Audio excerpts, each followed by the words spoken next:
के लिए आपका शुक्रिया अदा कर रहे हैं। शहर की जो दुर्दशा है, जाम की स्थिति है, मुझे लगता है कि ये सभा 7 बजे 7:30 बजे शुरू होनी थी, अभी 8:30 या 9 बज रहा होगा, 9:30 हो गया। तो यहाँ से जब सभा खत्म होगी, खाना खा के घर पहुँचते पहुँचते कई लोग फोन करके कह भी दिए होंगे क्या बहुत देरी होगा, 11 साढ़े 11 बजेगा। 11 बजे भी जाम खत्म नहीं होगा। बड़े बड़े शहरों में शाम में एक हाई ट्रैफिक टाइम होता है कि 6 बजे से लेकर 8 बजे तक बहुत भीड़ रहेगी। बिहार में जो दुर्दशा है, यहाँ पूरी रात ऐसे ही जाम लगा होगा। यहाँ पर अभी आप लोग कह रहे हैं कि शिक्षा कैसे सुधरेगी, शराबबंदी पर बहुत लोगों ने बात की।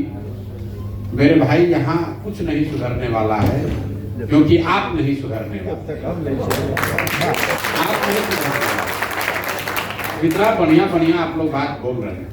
बिहार में भैया शिक्षा होना चाहिए, रोजगार होना चाहिए, सुरक्षा होना चाहिए, भ्रष्टाचार खत्म होना चाहिए। कोई एक क्षेत्र जिसने एक ही नेता को लगातार 7 बार 8 बार जिताया है, उसमें आप हाजीपुर के लोग Guinness book of world record में हैं। 50 साल से इसी दुर्दशा में जी रहे हैं, उसी आदमी को लगातार जिता भी रहे। बापों को जिताया, बेटों को जिताया। हम व्यक्ति पर टिप्पणी नहीं कर रहे हैं। आपका कैरेक्टर जो है, लोकतांत्रिक कैरेक्टर, वो किसी को हाजीपुर आकर समझने की जरूरत नहीं। वो देश में कहीं पर बैठा हुआ आदमी कहेगा कि अगर सबसे ज्यादा अपने सांसद से, अपने चुने हुए प्रतिनिधि से कोई खुश है तो हाजीपुर के लोग। लोगों ने मोदी जी को चुनौती दे दी, राहुल गांधी को हरा दिया, इंदिरा गांधी को हरा दिया, लेकिन वैशाली और हाजीपुर की जनता ने अपने सांसद को नहीं बदला। और यहाँ बैठ के कितना लंबा लंबा बात कर रहे हैं। भैया ये भी सुधरना चाहिए, भैया वो भी सुधरना चाहिए। काहे सुधरना चाहिए? जब आप लोकतंत्र में आप खुश हैं या नाराज हैं, उसकी अभिव्यक्ति है वोट। आप 5 बरस बैठ कर गाना गाते हैं, टिप्पणी करते हैं, चर्चा करते हैं, और जिस दिन वोट होगा उस दिन सब बात भूल जाइएगा, जाम भूल जाइएगा, शिक्षा भूल जाइएगा, रोजगार भूल जाइएगा, अपनी दुर्दशा भूल जाइएगा, अपना नुकसान भूल जाइएगा, फिर जाकर उसी को वोट दीजिएगा। अभी तो 6 महीना पहले दिए हैं वोट आप लोग, फिर उसी व्यक्ति को वोट दिए हैं जिसको पिछला 50 साल से जिताते आए। लोग कहता है भैया विकल्प नहीं था, क्या करें? कई लोग कह रहा है आप ही पर नया होप है, विकल्प नहीं था, आप आ गए हैं, अब हम लोग जग गए। हम बता रहे हैं आप नहीं जगे भैया। हम विकल्प लेकर क्या आपको देंगे? ईवीएम पर नोटा दिखता था कि नहीं दिखता? ईवीएम पर नोटा हमेशा से है। और कुछ लोग यहाँ कानून को समझने वाले बैठे हैं। अगर नोटा को किसी अन्य प्रत्याशी के मुकाबले ज्यादा वोट मिल जाए तो सरकार पर यह बाध्यता होती है, उसको फिर से चुनाव कराना पड़ता है। तो अगर आपको इतना ही विकल्प का चिंता था तो आप नोटा पर दबा देते, फिर से चुनाव होता, प्रत्याशी बदल गए होते। तो आपको तो बदलना कुछ है नहीं। कह रहे हैं शिक्षा सुधारिए, शराबबंदी रोकिए। भाई, शराबबंदी जिन्होंने लागू किया है वही लोग तो आपका वोट पा रहे हैं। बिहार में पहला व्यक्ति प्रशांत किशोर हैं, जो नेता है या नेता बनने का प्रयास कर रहे हैं, जो खुलेआम ये कह रहे हैं कि 1 घंटा में शराबबंदी हटा देंगे। और इसके लिए बहुत हम लॉजिक भी देते हैं कि भाई ये पॉलिसी क्यों एविडेंस बेस्ड नहीं है, क्यों ये गांधी के बाद से अलग है, कितना सरकारी नुकसान हो रहा है, वो सब आप छोड़ दीजिए। आप लोग ये नहीं पूछते हैं, यहाँ पत्रकार लोग भी हैं, कि भाई अगर शराबबंदी इतनी अच्छी है तो ये बढ़िया मिठाई खाली बिहार के लिए क्यों रखा गया है? मोदी जी पूरा देश में काहे नहीं लागू कर देते हैं इसी को?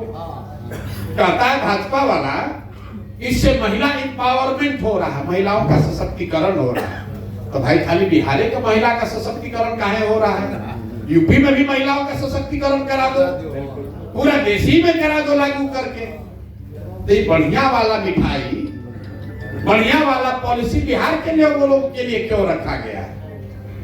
क्योंकि किसी को बिहार की चिंता नहीं, क्योंकि किसी को बिहार की चिंता नहीं। शराबबंदी लागू है नहीं, और अगर लागू होती भी तो भी मैं आपको बता दूं इसका कोई प्रभाव नहीं होता। ये कोई पहली बार बिहार में नेता और विद्वान लोग नहीं पैदा हुए हैं जिनको लग रहा है कि शराबबंदी से सुधार होगा। पिछले 200-250 साल में अमेरिका से लेकर अभी बिहार तक हजारों जगह पर इसका एक्सपेरिमेंट हो चुका। लोगों ने, राष्ट्रों ने, राज्यों ने, समाज ने शराबबंदी लागू करने का प्रयास किया और एविडेंस बताता है कि इसका कोई लाभ नहीं है, क्योंकि पहली बात कि आप इसको लागू कर ही नहीं सकते। तो जब दुनिया में सब आदमी बेवकूफ है, मान लीजिए कि बिहार में तो पुलिस भ्रष्ट है, अमेरिका में काहे नहीं लागू कर दे? उन लोगों के पास तो 20,000 करोड़ का कमी नहीं है। अगर इसी से विकास होता तो अमेरिका में भी शराबबंदी लागू हो जाता, तमिलनाडु में भी हो जाता। शराबबंदी से कोई सीधा सरोकार विकास का नहीं है और इससे खाली नुकसान ही नुकसान है। 15-20 हजार करोड़ रुपया हर साल यहां से आपका हमारा नुकसान हो रहा है। पैसा जा कहां रहा है? ये पैसा जा रहा है अफसरों के पास, भ्रष्ट नेताओं के पास, सरकार शराब माफिया के पास। लोग कहता है कि गांधी जी कहे, यहाँ के नेता हैं तेजस्वी यादव, उन्होंने कहा ये प्रशांत किशोर गांधी का फोटो लगाए हैं और शराबबंदी हटाने का बात कर रहे हैं। हमने खुले मन से चुनौती दी है कि गांधी पर 5 लाइन का निबंध जैसे बच्चा सब लिखता है, 5 लाइन खड़ा होकर तुम बोल दो तब हम बात करेंगे तुमसे। भाई गांधी ने जीवन में कभी भी शराबबंदी को कानून के जरिए लागू करने की बात नहीं कही है। गांधी को जाकर पढ़ लीजिए और मैं खुली चुनौती दे रहा हूं। गांधी ने कभी भी इस बात को नहीं कहा कि शराबबंदी लागू करने के लिए कानून बनाया जाए। गांधी जी ने शराबबंदी को सामाजिक प्रयास के तौर पर बताया। जैसे कि उन्होंने कहा कि शाकाहारी होना अच्छी बात है। इसका मतलब ये नहीं है कि सरकार कहे कि जो जो मांसाहारी लोग हैं सबको जेल में डाल दिया जाएगा क्योंकि गांधी जी कहे। गांधी जी ने ये नहीं कहा था। गांधी बहुत बड़े आदमी थे, इस तरह की बेवकूफ वाली बात कभी नहीं कह सकते थे।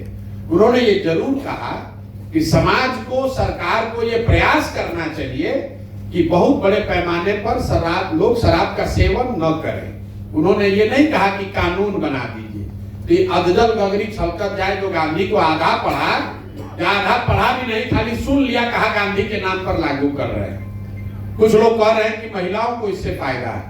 हम 5,000 गांव में गए और भाई साहब ने ठीक कहा, 8.5 लाख से ज्यादा इस मामले में शराबबंदी के कानून बनने के बाद 8.5 लाख से ज्यादा केस हुआ है। करीब 6.25 लाख केसों में कोर्ट्स ने कॉग्निजेंस ले लिया और करीब 1,23,000 लोग आज भी जेल में बंद हैं।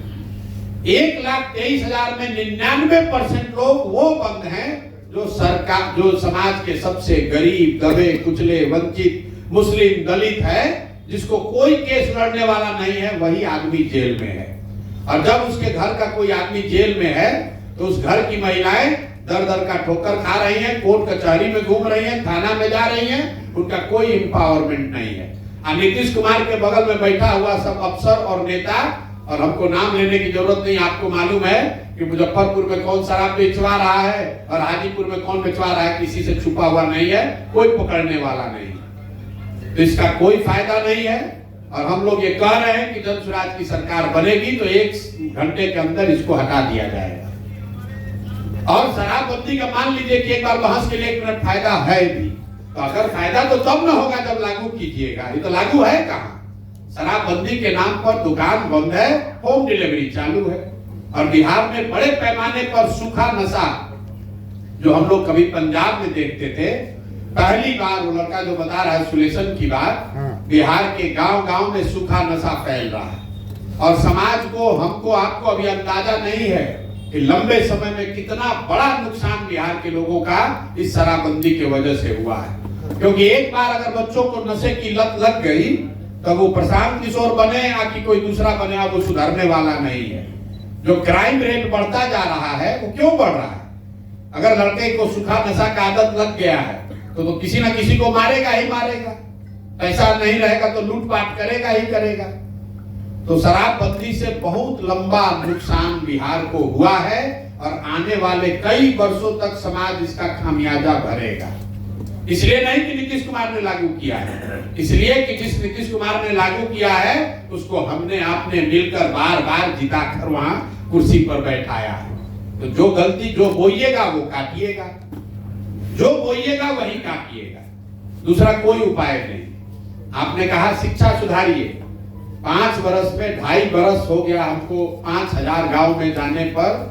हम अपने भाषणों की शुरुआत ही एक सवाल से करते हैं, आज महुआ में भी करके आ रहे हैं। भाई ये बताइए कि और कुछ हो न हो, आपके बच्चों के लिए शिक्षा और रोजगार होना चाहिए कि नहीं? 100% लोग बिहार में हाथ उठाकर कहता है, हम वीडियो में रिकॉर्ड कराते हैं कि ना भैया पढ़ाई और रोजगार तो होना ही चाहिए। वो लोग चाहे पढ़े लिखे हो या अनपढ़, अगड़े हो या पिछड़े, महिला हो पुरुष हो, हर आदमी कहता ना भैया पढ़ाई और रोजगार तो होना ही चाहिए, क्योंकि उसको मालूम नहीं कि दूसरा सवाल क्या पूछा जाएगा। दूसरा हम पूछते हैं तुरंत कि ठीक है भाई होना चाहिए, तो जरा अपने अपने बच्चों के सर पर हाथ रखो, अपने अपने बच्चों का चेहरा याद कर लो और बताओ कि तुमने अपने जीवन में कभी शिक्षा रोजगार के लिए अपने बच्चों के लिए वोट दिया है? बिहार में आज तक 2.5 वर्ष में एक आदमी भी हमको नहीं मिला जो कहा कि हमने अपने बच्चों के पढ़ाई रोजगार के लिए वोट दिया है। और इस सभा में बिना हाथ उठाए भी कह सकते हैं कि आपने भी नहीं दिया है। जब आप शिक्षा रोजगार के लिए वोट ही नहीं देते हैं तो आपको मिलेगा कैसे? लोग कहता है कि अगर दे देंगे तो क्यों मिल जाएगा, इसका क्या गारंटी है? बिल्कुल गारंटी है, क्योंकि आपने मंदिर के लिए वोट दिया तो मंदिर बना है, आपने 5 किलो अनाज के लिए वोट दिया है तो 4 किलो अनाज इसी बिहार में मिल रहा है, आपने बिजली के लिए नीतीश कुमार को वोट दिया तो चल माइक चले न चले बिजली बढ़िया चल रहा है, हमने वोट दिया सिलेंडर के लिए तो घर घर सिलेंडर बिहार में भी बटा ही है, आपने अच्छे सड़क के लिए वोट दिया तो ग्रामीण सड़क की हालत भले खराब है, नेशनल हाईवे जरूर बिहार में बना है, आपने अपहरण रोकने के लिए वोट दिया तो बिहार में इसी बिहार में कानून व्यवस्था कितना भी खराब है अपहरण रुक गया है, आपने गुजरात के विकास का कहानी सुनकर वोट दिया तो गुजरात में विकास हो रहा है, आपके हमारे बच्चे गुजरात में नौकरी मजदूरी कर रहे हैं। लोकतंत्र में आप ये समझिए, आप किसको वोट देते हैं इसका कोई महत्व नहीं है, वोट किस बात के लिए देते हैं इस बात का महत्व है। जिस लालू जी के जंगल राज की आप बात करते हैं कि सबसे खराब सरकार लालू जी का था, लालू जी के राज में भी कुछ मिले या न मिले, सड़क बिजली पानी नहीं मिला, लोगों को रोजगार पढ़ाई नहीं मिला, लेकिन लालू जी के भी राज में जिस आवाज और सम्मान के लिए गरीबों ने, दलितों ने, पिछड़ों ने उनको वोट दिया था, समाज के उन वर्गों को आवाज और सम्मान मिला। जो लोग बिहार की राजनीति को जानते समझते हैं वो ये मानेंगे कि लालू जी के उस राज में जो गरीब था, पिछड़ा था, वंचित था, उसको समाज में खड़ा होकर बोलने का अधिकार सम्मान मिला है। मैं आपको लालू और नीतीश और मोदी और कांग्रेस के बारे में बात करने नहीं खड़ा हूं, मैं आपको ये बता रहा हूं कि आपने वोट चाहे कांग्रेस को दिया, लालू को दिया, नीतीश को दिया, मोदी को दिया या जनसुराज को देंगे, जिस बात के लिए आप वोट दीजिएगा वो थोड़ा कम या ज्यादा होगा ही होगा, उसमें कहीं कोई शक ही नहीं है। ये लोकतंत्र में आपके वोट की ताकत है। लोग इसको छोड़कर दिन रात इसमें लगे हैं किसको वोट दें। अगर आपको लग रहा है जनसुराज को वोट देंगे सब सुधर जाएगा, हम आपको कहते हैं कुछ नहीं सुधरेगा। अगर जनसुराज भी जीत कर आ जाए और हमको ये मालूम है कि हम काम करें न करें हमको वोट पड़बे करेगा, तो हमारे लोग भी काम नहीं करेंगे। पूरे देश में 5 राज्य हैं जहां 1/3 देश का इकोनॉमी है, केरल, तमिलनाडु, कर्नाटक, आंध्र प्रदेश और तेलंगाना। ये 5 राज्य मिलकर देश का 1/3 इकोनॉमी इन्हीं के हाथ में है। इन 5 राज्यों में एक चीज कॉमन है, अलग अलग भाषा बोली जाती है।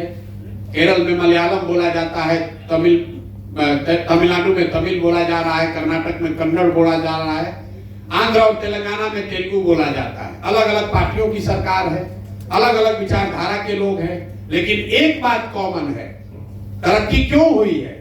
तरक्की इसलिए हुई, वहां भी बड़ा भ्रष्टाचार है, लेकिन तरक्की इसलिए हुई है कि वहां के लोगों ने ये 78 साल में किसी भी आदमी को 10 वर्ष से ज्यादा मुख्यमंत्री नहीं बनाया। किसी भी दल का हो, किसी भी दल का हो, कितना भी काम कर लिया हो, वहां के लोग 10 वर्ष से ज्यादा उसको मौका ही नहीं दिए। जाके गूगल पे चेक कर लीजिएगा, कोई आदमी उन 5 राज्यों में 10 वर्ष से ज्यादा लगातार मुख्यमंत्री नहीं बना है। लोकतंत्र, पहले लोकतंत्र की जड़ को समझिए। 5 वर्ष पर चुनाव क्यों होता है? इसलिए कि जिस पर भी आपका भरोसा है, जिस पर भी आपका विश्वास है, आप उसके साथ खड़ा होइए, उसकी मदद कीजिए, उसको वोट दीजिए। लेकिन वो वोट और भरोसा 5 वर्ष के लिए है, 50 वर्ष का बंधुआ मजदूरी नहीं है।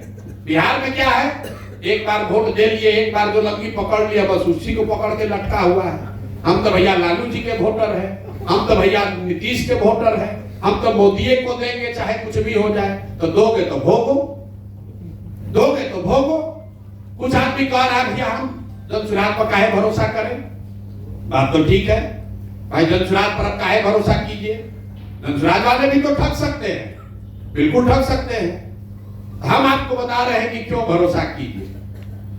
आपको कोई बीमारी हो गया है, आप डॉक्टर से इलाज करा रहे हैं, डॉक्टर ने कह दिया भाई तुम्हारी बीमारी इलाज है, सब दवा जितना मार्केट में है सब ट्राई करके देख लिया, अब तुम्हारा रोग ठीक होने वाला नहीं है, अब आपका जीवन ऐसे ही चलने वाला है। अब अपना व्यायाम कीजिए, योगा कीजिए, जितना दिन जीवन रहे कम से कम आपको कष्ट कम हो, जिसको कहते हैं पैलिएटिव केयर। पैलिएटिव केयर कहते हैं ना सर, मतलब उस बीमारी का कोई रोग नहीं, उस बीमारी का कोई इलाज नहीं। अचानक से एक दिन डॉक्टर साहब ने आपको बुलाया और कहा कि देखो भैया एक नया रोग दवाई आया है, उसका अभी पूरा प्रमाण तो नहीं है, लेकिन 25-30% संभावना है वो शायद काम कर भी जाए। आप तुरंत क्या कहिएगा, भैया सर डॉक्टर तुरंत दीजिए, हमको 25% चांस है, लेकिन हम ट्राई तो जरूर करना चाहेंगे। तो बिहार में भी यही स्थिति है। कांग्रेस, आरजेडी, जदयू और भाजपा, ये एक्सपायर दवा है, इसको आपने ट्राई करके देख के खा के देख लिया। और जनसुराज नई वाली दवा है, ये नई वाली ये फेल भी हो सकता है, इसका दवा काम कर भी सकता है। तय आपको करना है रे भाई, कि 20% भी चांस है तो इसको ट्राई करना चाहते हो कि एक्सपायर दवा जो पहले से मारा पिटा है उसी को ट्राई करना चाहते हो। तो इस बहस में मत पड़िए कि ना जनसुराज पर काहे भरोसा करें, मत कीजिए भरोसा। अब आप भरोसा कर लीजिए कि वो दवा जो कि पहले से मालूम है, सर्टिफाइड है कि काम नहीं करेगी, और एक दवा जो काम कर भी सकती है नहीं भी कर सकती है। कौन सा दवा खाना है आप तय कर लीजिए। तो मुझे लगता है कि आपको जो जरूरत है, कि जो आपका कष्ट है, जो आपकी इच्छा है, उसके लिए वोट कीजिए। नेता वोट का चोट समझता है, आपके भाषण को नहीं समझता है। आप उसको 5 वर्ष गाली दे रहे हैं, उसको घर में बुला के 4 जूता मार के वोट दे दीजिएगा तो कहे बहुत ठीक है, दो वोटवा दो, पहले वोट दो, क्योंकि उसको मालूम है कि 4 जूता घर के अंदर मारिएगा, निकलने के बाद तो वही बादशाह है, आपका कोई औकात नहीं है। तो बिहार की जनता ये होशियार है, 5 वर्ष बात करती है, लेकिन वोट के दिन कहता है चलिए कोई नहीं, कितनों खराब है तो लालू से तो ठीक है ना, इसी को दे देते हैं। तो वो भी कहता है चलो लालू से ठीक है, तो ऐसे ही तुम्हारा जिंदगी चलेगा। आदमी कहता है भैया कुछ नहीं बदला, और कुछ नहीं बदला क्योंकि तुम्हारा वोट देने का तरीका भी नहीं बदला। कैसे बदलेगा? जिस दिन वोट देने का तरीका बदल दोगे उस दिन आपको बदलाव दिखेगा। नेताजी लोग क्या लिखते हैं, क्या बात करता है, आप दैनिक जागरण, हिंदुस्तान ये सब पढ़ते हैं, इसमें लोग लिखता है कि इस बार हाजीपुर से कौन जीतेगा, तो उसमें समीकरण लिखता है भूमिहार इतना, वैश्य इतना, यादव इतना, मुसलमान इतना, और लोग उसको ध्यान से पढ़ता है। भैया समीकरण है 80,000, तो इसमें खाली एनडीए वाला समीकरण का वोट है। कहीं आपने देखा किसी अखबार में लिखते हुए इस बार हाजीपुर में 4 विद्यालय बना है, 6 गो रोड हाईवे फ्लाईओवर बन गया। दिल्ली में शीला दीक्षित जीत कर आई तो लोगों ने कहा कि कितना फ्लाईओवर बना है, उसका संख्या लोग लिख रहे हैं कि कितना फ्लाईओवर बना है, इसलिए शीला दीक्षित को वोट पड़ेगा।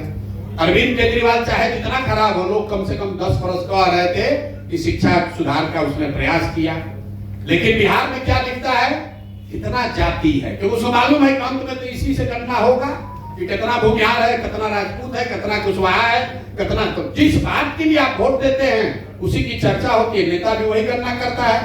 काहे सोचेगा कि स्कूल बनाए? तो सोच ही रहा है कि भूमिहार लोग तो है हमारा जात को, वहां तो दे देंगे, हमारा जात के यादव जी लोग हैं वो देवे करेंगे। पंडित जी लोग अपना ऐठी रहे कि पंडित वहां 8,000 है तो जाएगा कहां, तो देवे करेगा हमको। तो जिस चीज के लिए आप वोट देंगे नेता वही सोचेगा, वही उसी की गणना करेगा, उसी की चिंता करेगा। जब तक उस मूल बात को नहीं समझिएगा तब तक सुधार नहीं हो सकता है।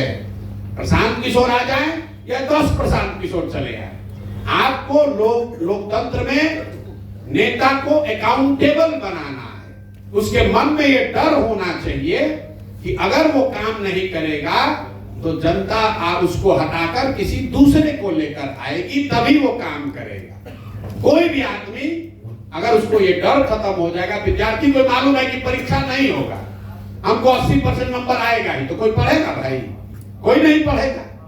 तो बिहार में वही है, यहाँ परीक्षा में पहले आप कहते हैं कि हम यादव हैं, हम आरजेडी को देवे करेंगे, तो काहे आरजेडी वाले चिंता करें यादव लोग का? कई लोग को लग रहा है कि यादव, हमको कहता है लोग कि भैया यादव जी लोग बहुत कमा के राजा हो गया लालू जी के राज में।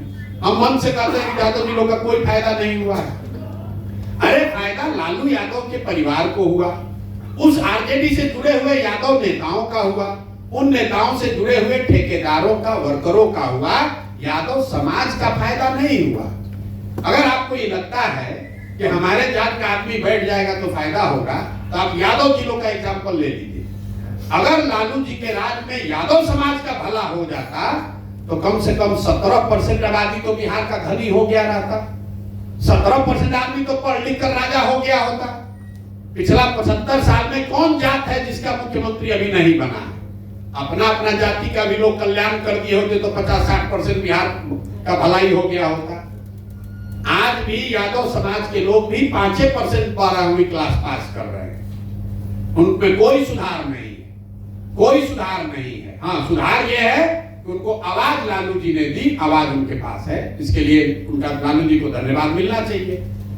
तो सिर्फ जाति का आदमी अगर मांझी जी बन गए तो क्या सारे मुसहर पढ़ लिख कर होशियार हो गए? ये नहीं हो सकता है। लेकिन आप भी यही चाहते हैं, लोग को मिलता है तभी हमारे जाति को रिप्रेजेंटेशन दीजिए। आपके जाति के रिप्रेजेंटेशन की बात होनी चाहिए, लेकिन सिर्फ जातियों का रिप्रेजेंटेशन हो जाने मात्र से आपका जीवन नहीं सुधरेगा। आपका जीवन तो तब सुधरेगा जब गरीबी से निकलने के जो 3 आधारभूत मूलभूत बात है, आपके पास शिक्षा हो, या आपके पास जमीन हो, या आपके पास पैसा पूंजी हो। दुनिया में चौथा कोई रास्ता नहीं है गरीबी दूर करने का। उसके बाद जाकर गोली चला कर अपहरण करते हैं तो अलग कहानी है। लीगल तरीके से 3 ही तरीका है जिससे कि आप गरीबी से निकल सकते हैं, जीवन बेहतर बना सकते हैं। आपके पास शिक्षा होना चाहिए। तो बिहार में शिक्षा का हालत आप देख ही रहे हैं। अभी जातीय जनगणना हुआ, आप लोग, कई लोगों ने जाति जनगणना पर कोई पक्ष में कोई विपक्ष में बहुत बोला होगा। रिपोर्ट आया तो किसी को पढ़ने का भी फुर्सत नहीं। आपको बता रहे हैं 78 साल के बाद 3% दलित ही बिहार में 12वीं क्लास पास कर रहे हैं। उसी रिपोर्ट में लिखा है, हमारा रिपोर्ट नहीं है। जो जाति जनगणना लोग कराए हैं, 3% दलित 12वीं क्लास पास किया है। करीब 6.75%, करीब 7% मान लीजिए, 7% अति पिछड़ा समाज के लोग 12वीं पास किए। और पूरे बिहार में जो अपने को फॉरवर्ड जनरल कैटेगरी जो भी समझ लीजिए, टोटल 15% आदमी ही यहाँ 12वीं क्लास पास करता है। तो कौन सा तोप मार लेगा भाई? लोग आरक्षण के लिए लड़े जा रहे हैं, मरे जा रहे हैं, कौन लेगा कौन लेगा? अरे भाई, जब तुम 6% आदमी 12वीं पास ही किए तो आरक्षण तुमको मिलेगा कैसे? कौन सा नौकरी है जहां 12वीं कम से कम न पढ़ना लिखा हो? समाज को पढ़ना देखना ही नहीं चाहता है। लोग कह रहे हैं शिक्षा खराब है। शिक्षा इसलिए नहीं खराब है कि स्कूल में खिचड़ी बट रही है, ये आपका भ्रम है। लोग कह रहा है कि खिचड़ी बट रहा है इसलिए शिक्षा खराब है। कभी आप घर में बैठ के सोचे कि भाई खिचड़ी तो 6वां क्लास तक बट रहा है, 6वां क्लास के ऊपर के स्कूल में खिचड़ी नहीं बटता है, वहां पर पढ़ाई क्यों नहीं हो रही है? कुछ लोग कहता है कि नियोजित शिक्षक सब, भैया बिहार में तो सब शिक्षकें खराब है, ये सब क्या पढ़ाएगा बच्चों को? तो मान लीजिए कि अगर नियोजित शिक्षक से शिक्षा व्यवस्था खराब हुआ है तो पटना साइंस कॉलेज में कौन नियोजित शिक्षक पढ़ा रहा है, वहां काहे नहीं पढ़ाई हो रहा है? पटना कॉलेज में कौन नियोजित शिक्षक है, ये बता दीजिए। मेरे भाई, शिक्षा इसलिए खराब हुआ है कि समाज और सरकार दोनों के नजर में शिक्षा का कोई महत्ता नहीं है। गांव में भी जो आदमी है वो भी सोच रहा है कि शिक्षा संस्थान जो है वो सरकारी लाभ लेने का केंद्र है। वहां से साइकिल का पैसा मिल जाए, वहां से पोशाक का पैसा मिल जाए, वहां से बढ़िया खिचड़ी खाने को मिल जाए। पोशाक का पैसा नहीं मिलता है। हम लोग गांव में चलते हैं, लोग कहता है देखिए ना हेडमास्टर हमको अभी तक साइकिल का पैसा नहीं दिया। उसी विद्यालय में अगर गणित का पढ़ाई सालों भर नहीं हो रहा है, उससे पेरेंट्स को, कोई गार्जियन को चिंता नहीं है। और टीचर लोग भी है, वो भी समझता है भाई छोड़िए क्या करना है, सरकार सोच रही है। कह रहे भाई 50,000 करोड़ रुपया मास्टर लोग को हम लोग वेतन दे रहे हैं, मास्टर सब पढ़ा तो नहीं रहा है, चलो पैसा वसूलने के लिए कुछ कामें करा लो इस सबसे। आपसे वोटर लिस्ट बनवा रहा है, आपसे गांव का स्वच्छ भारत का सर्वेक्षण करा रहा है। तो कहीं ना कहीं समाज और सरकार दोनों की नजर में जब शिक्षा की महत्ता है ही नहीं, तो शिक्षा सुधरेगा कैसे? इसीलिए ये दुर्दशा है। तो ये सुधरने वाला नहीं है। जब तक समाज में इसकी चिंता नहीं होगी तब तक नहीं सुधर सकता है। भाई साहब ने कहा कि चुनाव कैसे जीतिएगा? राजनीति तो इसी के लिए है कि सत्ता में आना है, राजनीति इसके लिए नहीं है। ये आपका भ्रम है कि राजनीति सिर्फ एमएलए एमपी बनने और सत्ता में आने के लिए। कुछ लोग ये भी कहते हैं कि जब सत्ता में नहीं आइएगा तो समाज पर प्रभाव कैसे पड़ेगा? तो आजादी से पहले जितने लोग राजनेता हुए, जिसको आप मानते ही गांधी थे, पटेल थे, नेहरू थे, उन्होंने तो कोई चुनाव नहीं लड़ा, वो तो एमएलए एमपी नहीं बने। तो क्या उन्होंने राजनीति नहीं की? क्या उनका समाज पर, देश पर प्रभाव नहीं पड़ा? राजनीति सिर्फ चुनाव लड़ना नहीं है, राजनीति समाज की आवाज बनना भी है, समाज के विषयों को उठाना भी है, समाज में जिसके साथ अन्याय हो रहा है उसके साथ खड़ा होना भी है।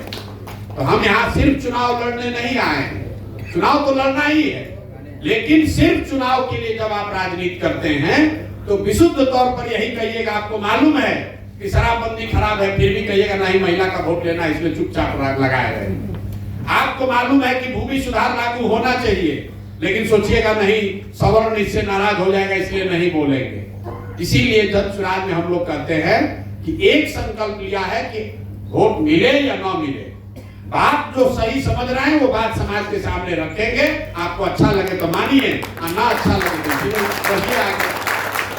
कुछ लोग सुनते सुनते अब कह रहा है कि ना बात तो बहुत बढ़िया कह रहे हैं, लेकिन बिहार में होने में समय लगेगा, अभी 2-4-5 वर्ष भैया मेहनत करना पड़ेगा। लोग आता है हमसे दौड़ के कहता है भैया बहुत आपसे प्रभावित हैं, हिम्मत मत हारिएगा, लगे रहिए, 2-4-5 वर्ष में जरूर होगा। उसको ऐसा लग रहा है कि हम हिम्मत हारने वाले हैं। मेरे भाई तुम अपना दुर्दशा देखो कि अभी 30 वर्ष से कुचाते अभी मन नहीं भरा है, कह रहे हो कि 5 वर्ष और कुचाए तब जगेगा। आप कह क्या रहे हैं? यही तो कह रहे हैं। अरे प्रशांत किशोर के जीवन पर इससे क्या फर्क पड़ना है? हमको एमएलए बन के बालू का ठेका थोड़े ना लेना है, 5 वर्ष और सही। आप हमको आकर कह रहे हैं और बहुत भले मन से कि भैया बहुत अच्छा काम आप कर रहे हैं, लगे रहिए, हिम्मत मत हारिएगा, 5-10 वर्ष लग सकता है, हम लोग सब आपके साथ हैं। अरे भाई हम तो 5 साल लगे रहेंगे, 10 साल लगे रहेंगे, तुम 10 साल में और कितना रसातल में जाओगे तुमको पता चल रहा है। कराना हम 30 वर्ष कुचाए हैं, अभी 5 वर्ष और कुचाए, भाई कुचाओ 5 वर्ष और कुचाए, 2029 में मिल लेंगे तुमसे, 2029 में मिल लेंगे, हमको उससे क्या फर्क पड़ जाएगा? हमारे लिए तो अच्छे है, तो हमारा कुछ पैसा बचेगा। ये तो चुनाव लड़ने में हमारा 100-200 करोड़ रुपया खर्चा हो रहा होगा, नहीं जन स्वराज का काम करेंगे तो हमारा 200-400 करोड़ रुपया बहुत बचेगा, कहीं दूसरे जगह जाके काम करेंगे तो पैसा कमाएंगे। अब बिहार का आदमी दिखा रहा है जैसे हम पर बहुत एहसान कर रहा है। कोई अच्छा आदमी खड़ा हो जाए तो आदमी हंसता है अपने दुकान में, घर में बैठ के, ना चलिए बिहार में कोई बढ़िया आदमी खड़ा होता है ना तो कहता है घर में बैठ के, कोई कहा कह रही प्रोफेसर साहब बहुत अच्छे आदमी हैं खड़े हैं, कहते हैं चलिए बिहार में, ना चलेंगे बिहार में, चलेंगे बिहार में मजबूत आदमी चाहिए। कोई अच्छा आदमी खड़ा होता है, आप हंसते हैं, हम पैदल चल रहे हैं, लोग हंस रहा है, देखिए कैसा पूर्वक, अब किनको बुझाएगा, बड़ा होशियार बन रहे थे ना, अब बिहार का आदमी को बता देगा। अरे भाई हमको क्या बताओगे? जो आदमी एक तरह से नरक का जिंदगी जी रहा है वो हमको बता रहा है कि ये न चलेंगे। मेरे भाई कई बार जब अच्छा आदमी खड़ा होता है, कोई अच्छा प्रयास होता है, आप उसमें शामिल नहीं होते हैं, आपको लगता है कि उस प्रयास का नुकसान है, प्रयास करने वाले का नुकसान है। ऐसी बात नहीं है। जब एक अच्छे आदमी को आप वोट नहीं देते हैं कि काहे वोट दे, इतना जीतेंगे, वोट बर्बाद हो जाएगा, आप ये ध्यान नहीं देते हैं कि जब एक अच्छे आदमी को समाज वोट नहीं करता है तो 100 अच्छे आदमी का मनोबल टूटता है, वो राजनीति में नहीं आता है। जो बच गया तो सब रात यहाँ पर शराब और बालू माफिया रह गया। तो जब बालू माफिया शराब माफिया जीत कर जाएगा तो आपके बच्चे को पढ़ाएगा कि उससे दारू बिछवाएगा। तो जैसा बोइएगा वही काटिएगा। जन सुराज एक प्रयास है, आप लगिए। लोग कहता है भैया क्या करें, सुनने के बाद बहुत बढ़िया बोले, हम क्या करें तुरंत बताइए। तो हम क्या कर रहे हैं, हम अपना गला फाड़ फाड़ कर आपको समझा रहे हैं। तो आप गला मत फाड़िए, कम से कम बैठे बैठे अपने कमरा में 4 आदमी को समझाइए। दूसरा कोई काम नहीं करना है, आपको चंदा नहीं देना है, आपको लाठी डंडा नहीं करना है, आपको जन सुराज के लिए बूथ कैप्चर नहीं करना है, आपको हमारी सभा के लिए स्टेज नहीं बनाना है।